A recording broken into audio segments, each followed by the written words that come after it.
mu nekk est-ce que du wane que ni président de la république dañ koy def pression pour que su fekkente ne dafa jël ay dogal jërëjëf. commentaire moom naa la ko bàyyi puisque moom annoncé na ay mesures correctives xam naa ne boo bëggee xam mesure corrective yi muy nekk moom lañ koy interpeller ndax propos la waaye li ma bëgg a wax mooy dama nangul ñuy wax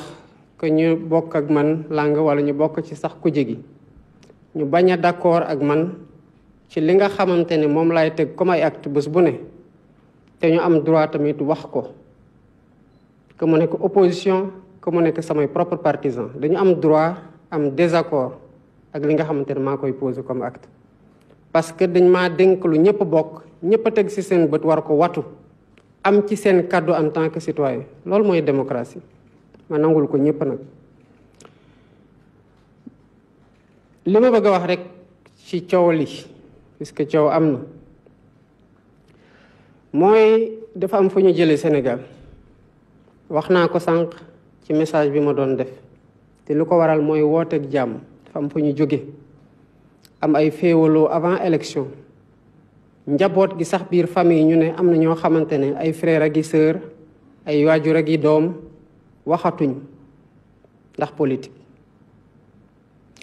yàlla dogal changement régime am ñun ñu doon buntu xatal di ñu teg lu ne te mu tegul woon lu dul ne bëgg a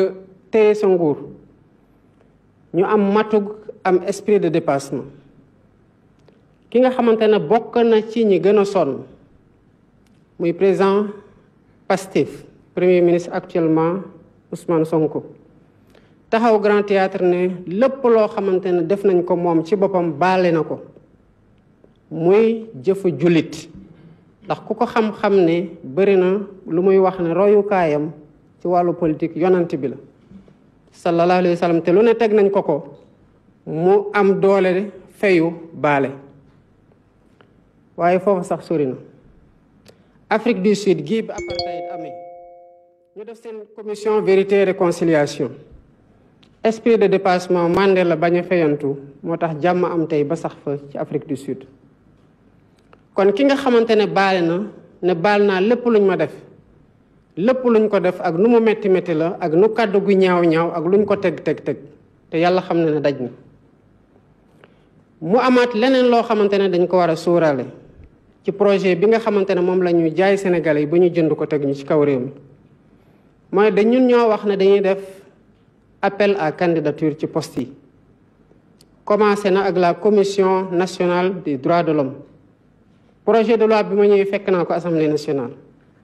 dañ ko jëlaat dugalaat ko yokk ci buñ koy falaat day am appel à candidature te ñu ngi ci procédure yi bientôt ngeen gis lancé nañu ko kon boobu ñoo ko ci dugal niñ ko nar a dugalee ci yeneen poste waaw buñ ko dugalee est-ce que dañ koy appel à candidature bi day nekk kese ñi nga xamante ne ñoo ànd ak ñun wala sénégalais yépp lay nekk ak boor bu ñu mën a bokk waaw bu ñu nekkee ci boor bu ñu mën a bokk est-ce que dañuy wax ne képp koo xamante ne mës nga wax Bassirou Diomaye Faye lu ñaaw rek mënoo bokk ci appel à candidature bi gëwuma loolu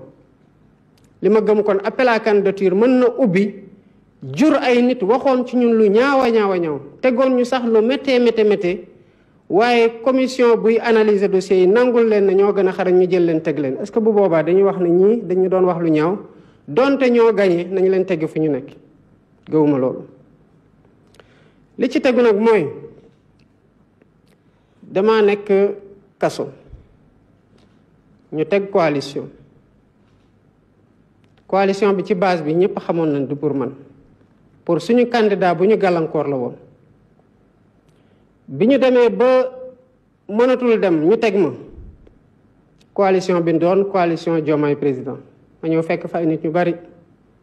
ñu xeex ak ñun ndax boobu ñu ngi ci opposition jëlaguñu woon nguur ànd ak ñun ñu gañeendoo nguur mu am ci ñoo xamante ne nag ci période bu ñu ñëwee ànd ak ñun ndax dañoo bëggoon nekk candidat ñu gàllankoor leen ñu ñëw ànd ak ñun wala dañoo renoncé sax laat ñu leen di gàllankoor ànd ak ñun wala dañoo dabee feneen ñëw ànd ak ñun ñooñu joxe nañ def nañ ci coono def nañ ci seen alal def nañ ci seen temps kon ñooñu dañoo ànd ak ñun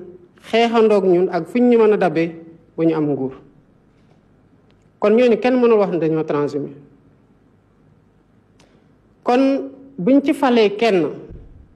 ñu andilaat wax joo xamante ne waxoon nañ ko mu ñaaw te kiñ ko gën a wax sax moom baale na dama yaakaar ne bu ñu nekkee du sulli loolu jafe-jafe yi may fi fekk ak féewaloo kon du fi mës a dañ te kon day nekk pàccum Sénégal yu am solo parce que bu ma jëlee seen candidat kese waxuma ñeneen sax ñoo xamante dem nañu voté feneen am nañu 1,600,000 voix te du ñooñ kese ñooy Sénégal day nekk pàcc bu important yu Sénégal yoo xamante ne ci ni ñu waxee nii pour jël ci xayma rek Sénégal 2050 daanaka dañu leen di génne ci ñu mën a liggéeyalaat seen réew gëwuma loolu